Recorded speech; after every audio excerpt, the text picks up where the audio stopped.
Good morning, all of you. Good morning, sir. Morning. अच्छा, आप लोगों के क्विजेस कब से स्टार्ट हो रहे हैं, इसका कुछ आइडिया है आप लोगों को? ऐसा कोई इन्फॉर्मेशन आप लोगों को मिली हुई अभी तक या नहीं? नहीं, ठीक है, ठीक है। क्योंकि कल मेरे पास कुछ कोई डॉक्यूमेंट ऐसा आया था तो मुझे लगा शायद अभी स्टार्ट होने वाली है। ठीक है, खैर अगर नहीं है इमीडिएट तो अच्छी बात है।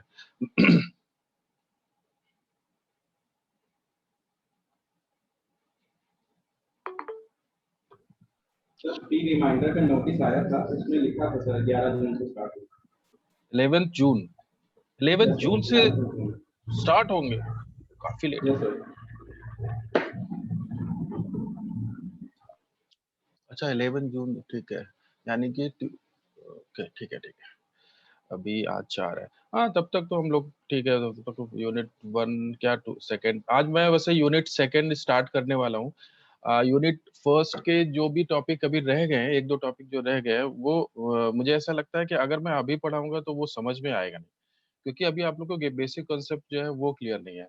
अभी आप लोग को यही नहीं पता है कि एक कंपनी, एक ऑर्गेनाइजेशन फंड रेस कैसे करते हैं, ठीक है, और उसके लिए उनको क्या पे करना पड़ता है, और मतलब जो बेसिक कॉन्सेप्ट है अभी वही क्लियर नहीं है। तो हम लोग मॉडल को सीधे पढ़ रहे थे तो इसलिए प्रॉब्लम हो रही थी। तो उससे और बार बार में मुझे बीच बीच में बताना पड़ता था, पीछे जाना पड़ता था। इससे बेटर ये होगा कि हम लोग अगर जो बेसिक कॉन्सेप्ट वाले कुछ टॉपिक्स आपके यूनिट 2 और 3 में है वो हम लोग पढ़ लेते हैं, उसके बाद लास्ट में हम लोग मॉडल पढ़ेंगे, वो हम लोग के लिए ज्यादा अच्छा होगा। ठीक है। सर एक चीज सर मैं सुन नहीं पाया, आप क्या कहते स्टार्ट होने के लिए सर? क्या स्टार्ट होना? मैं ये कह रहा आपने था कुछ बोला कि ना। मॉडल्स को मैं बोल रहा था कि जो हम लोग मॉडल्स जो हम लोग पढ़ रहे थे, सीएपीएम तो पढ़ लिया, लेकिन आगे जो मॉडल्स थे वो हम लोग को लास्ट में पढ़ना बेटर होगा। ठीक है, अगर एक फाइनेंशियल मैनेजमेंट का एक नॉर्मल सिलेबस देखोगे तो ये सारे टॉपिक्स आपको लास्ट यूनिट में देखने को मिलते हैं। या तुम लोग का ये जो पिछले लास्ट ईयर का जो सिलेबस है फाइनेंशियल मैनेजमेंट का, उसमें देखिए ये सारे टॉपिक लास्ट यूनिट में है, लेकिन इन्होंने सिलेबस चेंज किया और सारे टॉपिक वो सारे टॉपिक फर्स्ट यूनिट में डाल दिया। मुझे समझ नहीं आया क्यों किया ऐसा, क्योंकि ये सारे चीजें ऐसी हैं जो आपका जब बेसिक कॉन्सेप्ट क्लियर हो जाए, जब आपको फाइनेंशियल मैनेजमेंट के जो बेसिक कॉन्सेप्ट है वो आपको पता चल जाए, उसके बाद लास्ट में आप मॉडल को अप्लाई करते हो कि हाँ ये मॉडल अप्लाई किया जा सकता है और डिसीजन लेने में क्या कौन सा हमारे लिए बेस्ट डिसीजन होगा, उस मॉडल के हेल्प से आप जान सकते हो। मगर अगर आपको बेसिक कॉन्सेप्ट ही नहीं पता है तो फिर मॉडल को समझोगे कैसे? तो ये प्रॉब्लम हम लोग के साथ हो रही है अभी। तो फिर मैंने सोचा कि क्यों नहीं इसको ये सारे टॉपिक्स हम लोग बाद में लास्ट में पढ़ते हैं, वो बेटर होगा। ठीक है, वो चीजें फिर जल्दी समझ में भी आएंगी आप लोगों को। तो जैसे ये टॉपिक है कॉस्ट ऑफ कैपिटल, ये यूनिट 2 का पहला टॉपिक है, फर्स्ट टॉपिक है। ठीक है, कॉस्ट ऑफ कैपिटल। अभी प्रॉब्लम यहाँ पर ये एक है, यहाँ भी वही प्रॉब्लम है कि जो है कॉस्ट ऑफ कैपिटल हम लोग पढ़ रहे हैं, लेकिन अभी हमको यही नहीं पता है कि फंड रेज एक कंपनी कैसे कर सकती है। वो टॉपिक आपके सिलेबस में है नहीं। खैर मैं थोड़ा बहुत बता देता हूँ। सबको आइडिया है एक कंपनी, एक बिजनेस ऑर्गेनाइजेशन कैपिटल कैसे, फंड कैसे रेज कर सकते हैं, कैपिटल फॉर्मेट कैसे कर सकते हैं, कैपिटल क्रिएट कैसे कर सकते हैं। एक कंपनी, एक बिजनेस ऑर्गेनाइजेशन के पास क्या क्या अल्टरनेटिव्स, क्या क्या ऑप्शंस होते हैं जिसके हेल्प से वो फंड रेज कर सकते हैं। Share Sir, share subscriptions. Shares, correct. So equity and debt. Equity and debt, correct correct, बिल्कुल सही। तो यहाँ बिल्कुल सही है कि आप देखो दो ऑप्शन होते, दो क्या दो से ज्यादा ही ऑप्शन होते हैं। जैसे जो मेन दो ऑप्शन है एक कंपनी के पास, वो है डेट। ठीक है, वो लोन ले सकते हैं या डिवेंचर्स इशू कर सकते हैं। डिवेंचर्स का आइडिया है, डिवेंचर एक ऐसा इंस्ट्रूमेंट है जो एक कंपनी इशू कर सकती है डेट की तरह, मतलब कि पब्लिक में डिवेंचर्स इशू कर रहे हैं और उसके लिए उनको फिक्स इंटरेस्ट पे करना पड़ता है पब्लिक को। ठीक है, जो डिवेंचर होल्डर्स होते हैं उनको इंटरेस्ट पे करना पड़ता है। जैसे कि हम लोग क्या करते हैं, जैसे कि अगर हम लोग को अगर पैसे की जरूरत है, हम लोग बैंक के पास जाएंगे, लोन लेंगे और उसके लिए हम मुझे इंटरेस्ट पे करना पड़ता है। उसी तरह कंपनी के पास एक ऑप्शन होता है डिवेंचर का, वो पब्लिक को डिवेंचर्स इशू कर सकते हैं और जो भी डिवेंचर होल्डर है उनको उसको उस कंपनी को इंटरेस्ट जो है मतलब फिक्स होता है, वो उनको पे करना ही होता है, चाहे कंपनी को लॉस हो या प्रॉफिट हो, उससे मतलब नहीं होता है। वो फिक्स इंटरेस्ट रेट होता है, उसी रेट से उनको इंटरेस्ट पे करना होता है डिवेंचर होल्डर्स को। ठीक है। तो एक ये तरीका हो गया जहां पर डेट या फिर डेट इंस्ट्रूमेंट या फिर डिवेंचर्स इशू करके कंपनी फंड रेज कर सकते हैं, या बैंक के पास जाकर कंपनी उधर फंड रेज कर सकते हैं लोन के थ्रू, या फिर एक कंपनी शेयर्स इशू कर सकते हैं। अब शेयर्स में भी दो ऑप्शन होते हैं, इक्विटी एंड प्रेफरेंस। ठीक है। एक प्रेफरेंस जो शेयर्स की बात करें तो वहां पर आपका जो भी डिविडेंड होगा या वो फिक्स होगा। ठीक है। वो फिक्स होता है, पहले से ही फिक्स होता है, 10%, 15%, 20% पहले से बता देती है कंपनी कि इतना आपको हम डिविडेंड देने वाले हैं। ठीक है। मगर इक्विटी में ऐसा नहीं होगा। इक्विटी में आपका जो है जितना भी कंपनी को रेसिडुअल इनकम होगी, जितनी भी इनकम मतलब आफ्टर जब भी डेट जो भी डिवेंचर होल्डर्स है या लोन का इंटरेस्ट पे करने के बाद या प्रेफरेंस जो शेयर होल्डर्स है उनको डिविडेंड पे करने के बाद जितनी भी इनकम जितना भी रिटर्न बचा कंपनी के पास, वो सारा किधर चला जाता है, इक्विटी शेयर होल्डर्स के पास। ठीक है। अगर लॉस हो रहा है तो वो लॉस बियर करना पड़ेगा उनको पूरा पूरा, और या वो जो रेसिडुअल इनकम होती है, जो बची हुई इनकम होती है, वो जाती है इक्विटी शेयर होल्डर्स के पास। और ओनरशिप इक्विटी शेयर होल्डर्स के पास होगी, voting rights equity share holders के पास होगी। ठीक है, तो ये सारी चीजें थी जो पहले पढ़नी चाहिए थी, मगर मैंने शॉर्ट में बहुत बता दिया। ठीक है। आगे अगर कुछ प्रॉब्लम होगी तो मैं फिर से एक्सप्लेन कर दूंगा।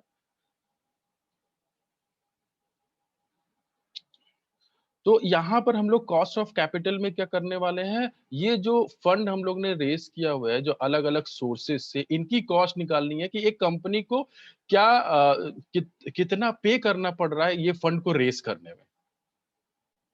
ठीक है। तो the term cost of capital refers to the minimum rate of return a firm must earn on its investment. तो ये बोल रहे हैं कि भाई जितना आप पे कर रहे हो उस फंड को रेस करने के लिए, उतना तो कम से कम आपको चाहिए ही चाहिए रिटर्न। ठीक है। वरना आप मतलब सपोज जो है मुझे अगर 10 लाख रुपए अगर मुझे इसको पे करना पड़ रहा है, इस फंड को रेस करने में ईयरली मुझे पे करना पड़ रहा है, तो रिटर्न मुझे एटलीस्ट 10 लाख तो चाहिए चाहिए उस बिजनेस को चलाने के लिए। अगर उतना भी नहीं आएगा तो मतलब मेरी जो कॉस्ट लग रही है उतना भी मुझे पास नहीं आएगा। तो ठीक है। तो उतना आपको कॉस्ट ऑफ कैपिटल रेट या से मतलब है जित मिनिमम रेट जो आपको रिक्वायर्ड है रिटर्न के लिए। ठीक है। The term cost of capital refers to minimum rate of return a firm must earn on its investment so that the market value of company's equity does not fall. This is uh, consonance with overall firm's objective of wealth maximization. This is possible only when firm earn a return on a project financed by equity shareholders fund at a rate which is least equal to rate of return expected by them. If a firm fails to earn return at the expected rate, the market value of share would fall. तो ये यही बोल रहे हैं कि अगर अगर इतना जितना ये जो कॉस्ट ऑफ कैपिटल जो रेट है, अगर इतना भी रेट एक फर्म एक बिजनेस ऑर्गेनाइजेशन अर्न नहीं कर पा रही है, तो उसके जो मार्केट शेयर है, जो शेयर्स है, उनकी वैल्यू कम होती चली जाएगी। ठीक है। अगर आप जितने पैसे खर्च कर रहे हो उतने भी नहीं आ रहे हैं, तो आपके शेयर के प्राइसेस तो बिल्कुल कम होंगे ही होंगे। ठीक है। तो उसकी वजह से आपके शेयर की वैल्यूज कम होती चली जाएगी, शेयर वुड फॉल एंड दस result in reduction in overall wealth. और इसका रिजल्ट क्या होगा, आपके वेल्थ जो है उसका वहां भी आपके वेल्थ की वैल्यू भी कम होती चली जाएगी of the shareholders. It also referred ये to as cut off rate, discount rate, इसको अलग अलग, इसको कट ऑफ रेट भी बोल सकते हो, इसको डिस्काउंट रेट भी कहीं कहीं बोलते हैं, target cost, hurdle cost, minimum rate of return या स्टैंडर्ड कॉस्ट। ठीक है। कुल मिला के कॉस्ट ऑफ कैपिटल से मतलब है एक कंपनी को कितना पे करना पड़ रहा है अपने फंड को रेज करने में। ठीक है। अभी इसको कैसे आप एस्टिमेट करते हैं, Yeah, for estimating cost of capital of firm, it is essential to consider different sources from which the funds are received by the funds are received by the firm.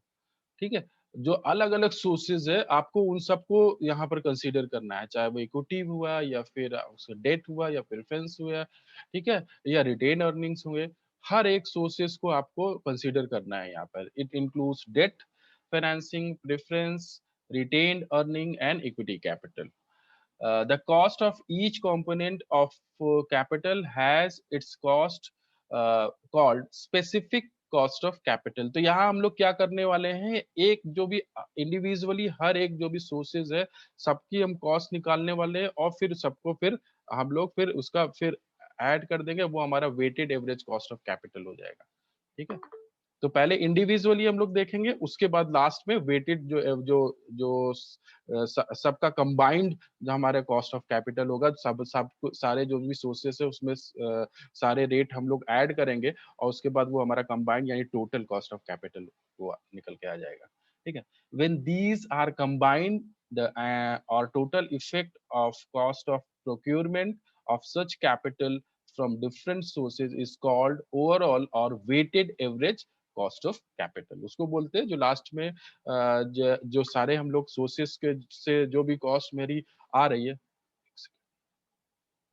वहां पे जो हम लोग ने अलग अलग सोर्सेस के जो रेट निकाले हुए हैं, उधर जो है सबको ऐड करने के बाद हमारे पास जो रेट आता है उसको बोलते हैं weighted average cost of capital.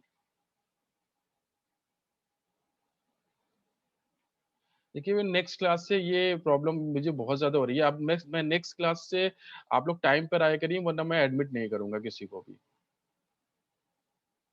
Admit करने से क्या होता है, ये बार बार मुझे फुल स्क्रीन करना पड़ रहा है. ठीक है. तो यहाँ पर अभी अभी कैसे एस्टिमेट करेंगे कॉस्ट ऑफ कैपिटल, तो इसके दो स्टेप्स है. ठीक है, पहले स्टेप में क्या करना है, measurement of cost of specific sources. हर एक स्पेसिफिक सोर्स का आपको कॉस्ट मेजर करना है. Measurement of cost of specific sources मतलब डेट, फिर इक्विटी, प्रेफरेंस, रिटेन अर्निंग, सबका हमको रेट हमको कैलकुलेट करना है. और उसके बाद अगला स्टेप क्या होगा, measurement of total weighted average composite cost of capital. उसके बाद सबको ऐड कर देना है. ठीक है,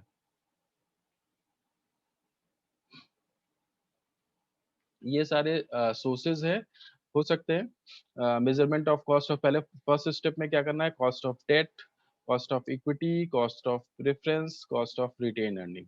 पहले हम लोग को ये सारे, अच्छा रिटेन अर्निंग से पता है सब. अभी हम लोग ने डेट को तो डिस्कस कर लिया, इक्विटी को भी डिस्कस कर लिया थोड़ा बहुत. प्रेफरेंस के लिए मैंने बताया था कि भाई प्रेफरेंस इनको मिलती है जब भी हम लोग, क्या होता है जब जो डेट इंस्ट्रूमेंट्स हैं यानी डिवेंचर्स है, लोन है, वहां पर इंटरेस्ट पे कर देती है कोई कंपनी. उसके बाद जो दूसरा दूसरा जो पे करते हैं वो प्रेफरेंस शेयर होल्डर्स को पे करते हैं. ठीक है, जब भी अगर डेट डिवेंचर होल्डर को पे करने के बाद अगर उनके पास कोई अर्निंग है, प्रॉफिट बचा हुआ है, तो फिर वो प्रेफरेंस शेयर होल्डर्स को पे करते हैं. और प्रेफरेंस शेयर होल्डर्स को पे करने के बाद अगर कुछ जो है रिटर्न बचा हुआ है, तो फिर वो जाता है इक्विटी शेयर होल्डर्स के पास. ठीक है, तो ये तीनों चीजें तो मेरे ख्याल से आपको पता है. रिटेन अर्निंग का किसी को आइडिया है, व्हाट इज रिटेन अर्निंग?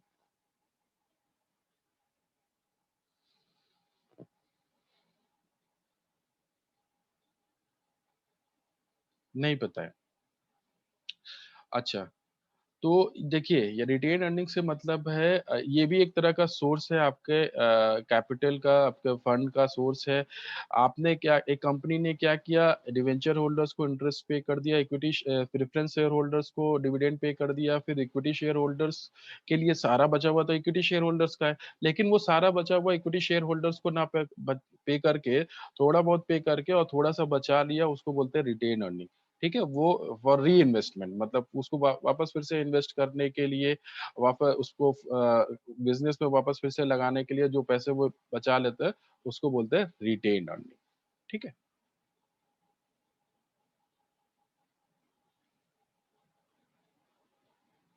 तो पहले हम लोग डेट को देखते हैं.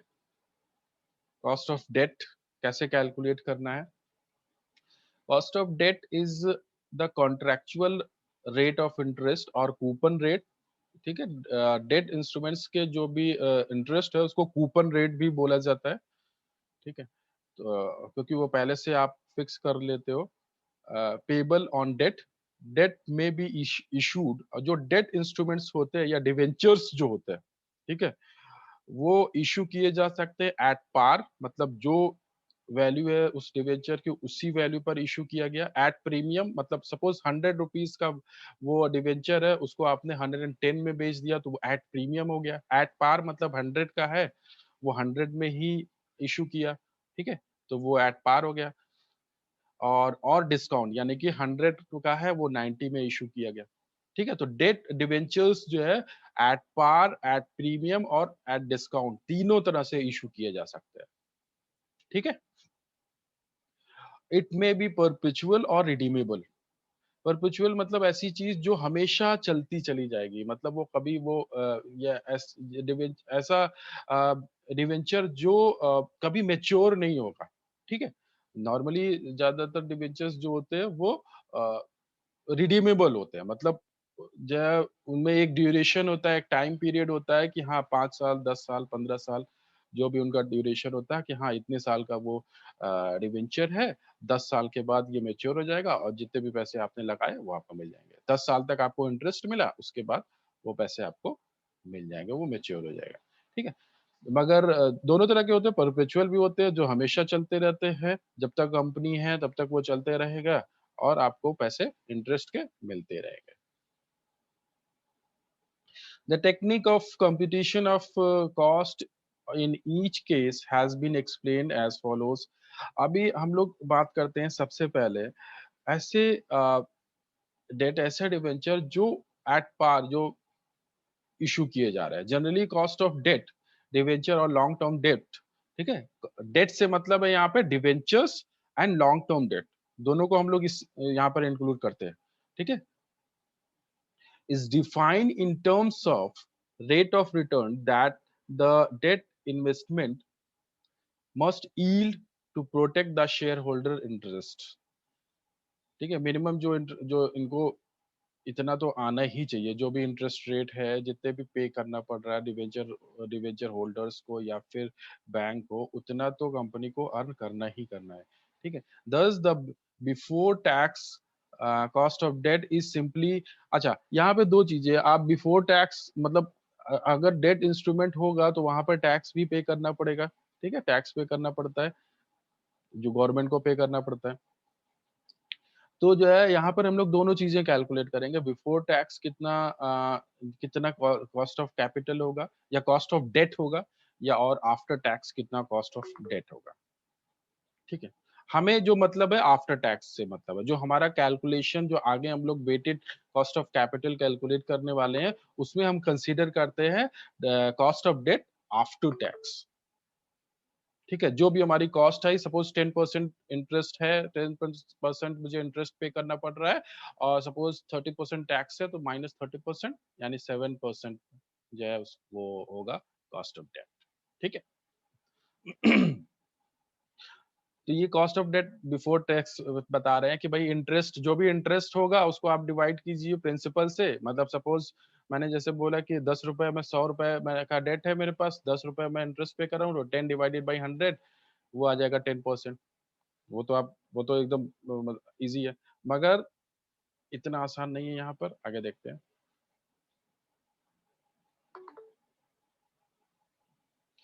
However, it required to adjusted by tax rate, ठीक है।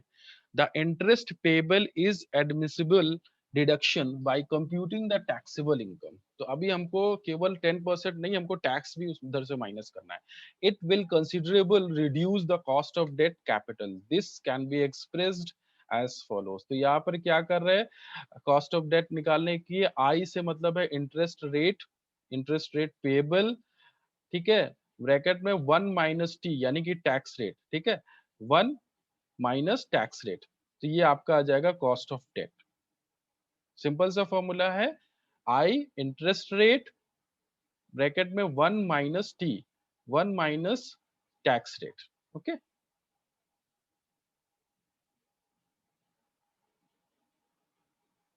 इस तरह से कैलकुलेट होगा। SV and company raises 2 lakh rupees by the issue of 2000 10% debentures। अब यहाँ पर देखिए, अगर इस तरह से दिया गया है कि 2000 10% डिवेंचर्स, तो इसका मतलब पहले ये 2000 है, ये बता रहा है कि क्वांटिटी क्या है डिवेंचर्स की, यानी 2000 डिवेंचर्स है, ठीक है, और 10% इंटरेस्ट रेट बता रहा है, ठीक है। तो 2000 क्वांटिटी, 2000 एक एसवी एंड कंपनी ने 2000 डिवेंचर्स इशू किए जिन इनका इंटरेस्ट रेट 10% है, ठीक है, और फंड कितना इन्होंने रेज किया, 2 लाख रुपए, 2 लाख रुपीस, ठीक है, ऑफ 100 ईच। तो अगर अगर 2 लाख रुपए फंड रेज किए और 2000 क्वांटिटी है, तो एक डिवेंचर की वैल्यू क्या होगा, 100 रुपीस, ठीक है, of 100 each payable at par. अब ये 100 रुपीस का ये शेयर है, सॉरी डिवेंचर है, और इसको इशू किया जा रहा है एट पार, यानी 100 रुपीस में ही इसको इशू किया जा रहा है। अगर बोलते कि डिस्काउंट में इशू किया जा रहा है, 90 रुपीस में इशू किया जा रहा है, या प्रीमियम में 110 रुपीस में किया जा रहा है, ठीक है, वो इस तरह से भी इशू किया जा सकता है। तो 100 each payable at par after 10 years, मतलब ये जो ड्यूरेशन है, यानी कि ये आपका रिडीमेबल डिवेंचर है, ठीक है। देखिए, कोई भी क्वेश्चन में इतना ही मैटर होगा, इससे ज्यादा नहीं होगा। इसी में आपको समझना पड़ेगा कि वो कैसा डिवेंचर है। 10% डिवेंचर, 2000 टोटल क्वांटिटी है, 10 ईयर उसका ड्यूरेशन है, ठीक है, 100 रुपीज ईच, ठीक है। तो ये चीजें आपको समझनी पड़ेगी। एक सेकंड में,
सॉरी क्लास। तो यहाँ पर मैं बता रहा था, अ, अगर आपको कॉस्ट ऑफ डेट कैलकुलेट करना है, तो पहले क्वेश्चन को समझना पड़ेगा कि वहाँ पर इंटरेस्ट क्या है। और अच्छा, कहीं कहीं पर क्या होगा ना, कि वो फंड बता देंगे कि फंड रेज किया, या और टोटल नंबर ऑफ डिवेंचर्स इतने हैं, 2000 है, और प्राइस नहीं दिया। तो आपको पता होना चाहिए कि भाई अगर 2 लाख रुपए फंड रेज किया हुआ है और 2000 क्वांटिटी है, तो 100 रुपीज ही प्राइस होगा, ठीक है। तो इस तरह से इंफॉर्मेशन दे सकते हैं। तो यहाँ पे तो सारे कुछ दिया गया है, यहाँ पे ड्यूरेशन भी बता दिया है कि 10 ईयर्स के लिए है, एंड लास्ट में इन्होंने बताया if the rate of companies tax is से 50%, तो यहाँ पे टैक्स रेट इन्होंने बोला है कि भाई 50% टैक्स रेट है, अभी आपको कॉस्ट ऑफ डेट बताना है। तो सिंपल है, ये तो बिल्कुल आसान है, यहाँ पर सारी चीजें दे दी गई हैं। 10% इंटरेस्ट रेट है तो 0.10 हो जाएगा, ठीक है, यहाँ पर इंटरेस्ट रेट। ओके, और फिर 1 माइनस टैक्स कितना है 50%, 1 माइनस टैक्स यानी कि 0.50, ठीक है। 50% अगर हम 1 माइनस कर देंगे तो 1 माइनस 0.5 कर देंगे तो वो 50% ही हो गया, ठीक है। तो ये आपका हो जाएगा 5% कॉस्ट ऑफ डेट। अभी किसी को कुछ डाउट है यहाँ पर?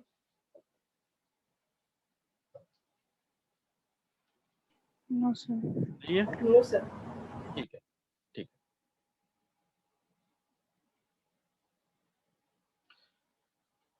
वो तो आसान था, एट पार इशू हो रहा है, जितनी वैल्यू है उतने पे ही इशू हो रहा है, ठीक है। अभी प्रॉब्लम किधर होती है, जब कॉस्ट ऑफ, जब वो इशू किया जा रहा है डिस्काउंट पे, ठीक है, debt is issued at the discount.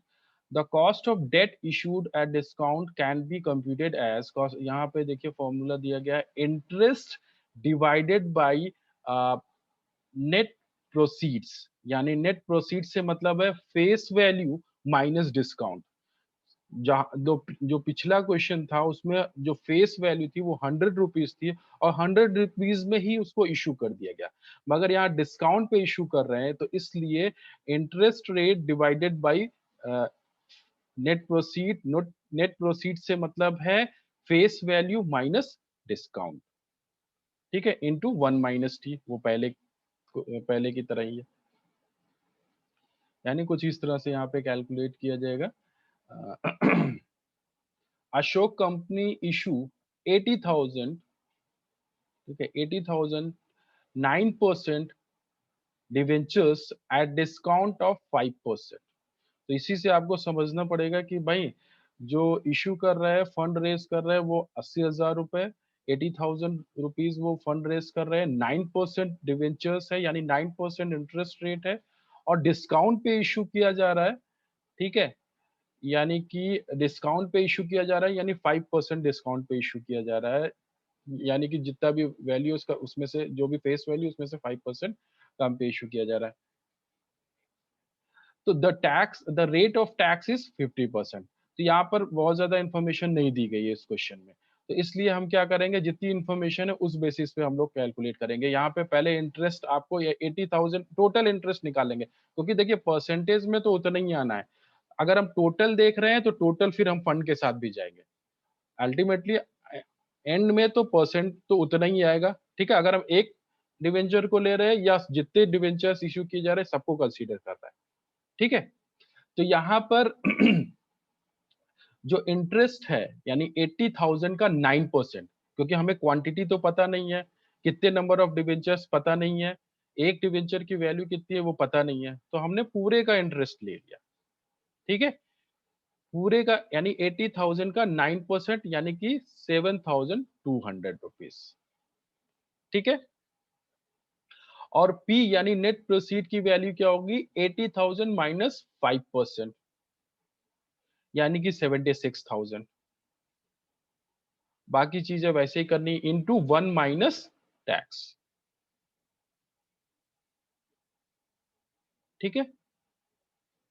आ रहा है समझ में, इसमें कोई प्रॉब्लम है कैलकुलेशन में?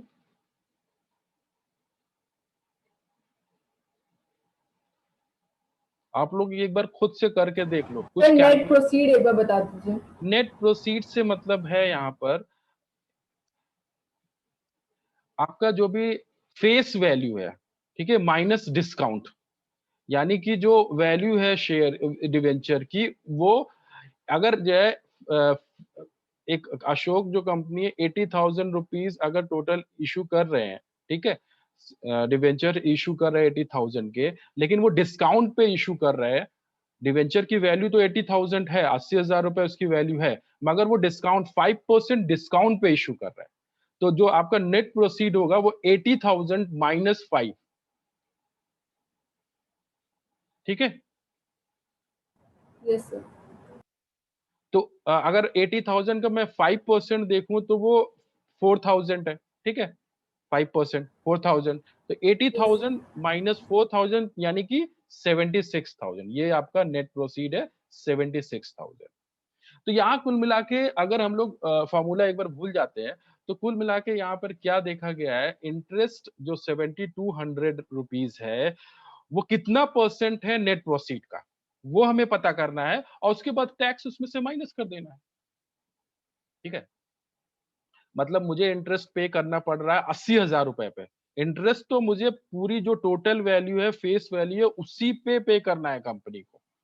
ठीक है, यानी 80,000 पे इंटरेस्ट लगेगा। हमेशा याद रखना, फेस वैल्यू पर ही इंटरेस्ट पे करना होता है कंपनी को, चाहे वो प्रीमियम पे इशू हो रहा हो, चाहे वो डिस्काउंट पे इशू हो रहा हो। ठीक है, तो आपका इंटरेस्ट तो 80,000 का 9% यानी कि 7,200 होगा ही होगा। मगर मुझे पैसे कितने आ रहे हैं मेरे पास अब जो फंड जो एक्चुअल में वो डिवेंचर इशू करने के पास मेरे पास पैसे कितने आ रहे हैं, 80,000 तो आ नहीं रहे हैं क्योंकि मैंने डिस्काउंट पे इशू किया हुआ है। तो 80,000 माइनस 5% यानी कि 76,000 मेरे पास जो कंपनी के पास आ रहा है, अशोक कंपनी के पास 76,000 रुपीज आ रहा है और उनको पे कितना पे कितना करना पड़ रहा है, 7,200 रुपीज ईयरली उनको पे करना पड़ रहा है। ठीक है, तो बस मैंने यहाँ पर बस ये कैलकुलेट किया है कि 7,200 जो उनकी कॉस्ट है वो 76,000 का कितना परसेंट है। ठीक है, और माइनस कर दिया है टैक्स को, 50% उसमें से और माइनस कर दिया वो टैक्स का। और फिर उसके बाद आफ्टर कैलकुलेशन जो रेट आ रहा है वो 4.7%, यानी कि जो कॉस्ट ऑफ डेट है वो है 4.7%। ठीक है, और किसी को कुछ डाउट है?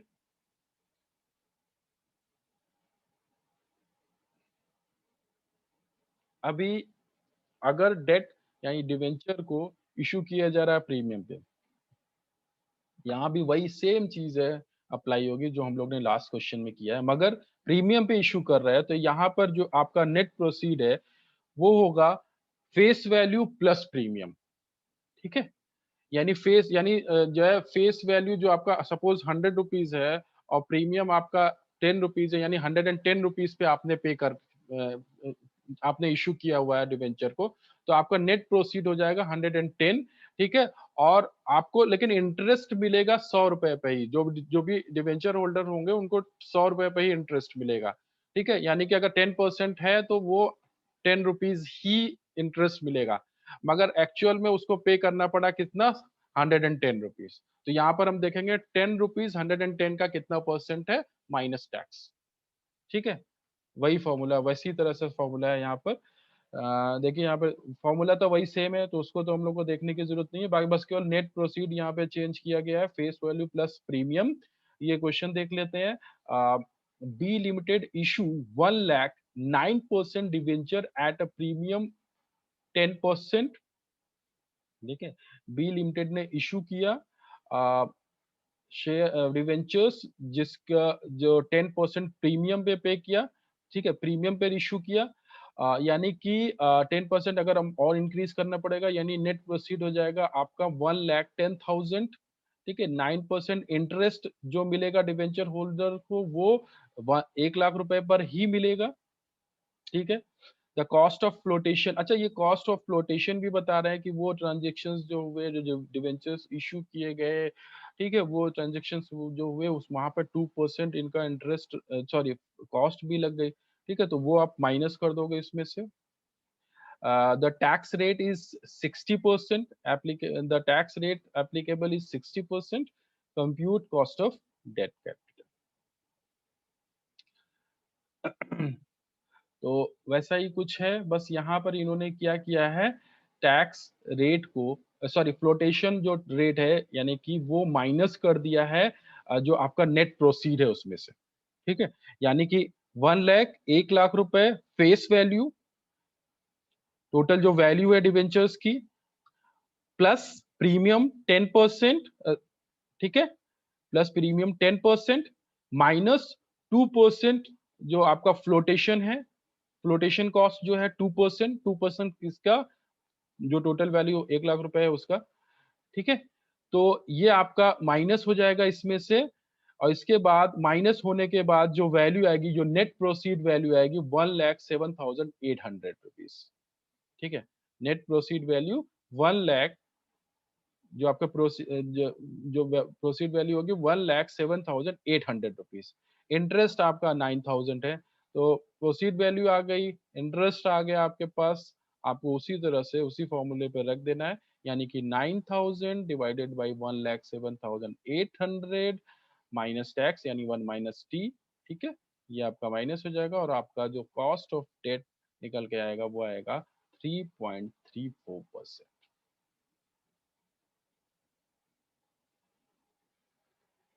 इसमें किसी को कुछ प्रॉब्लम है?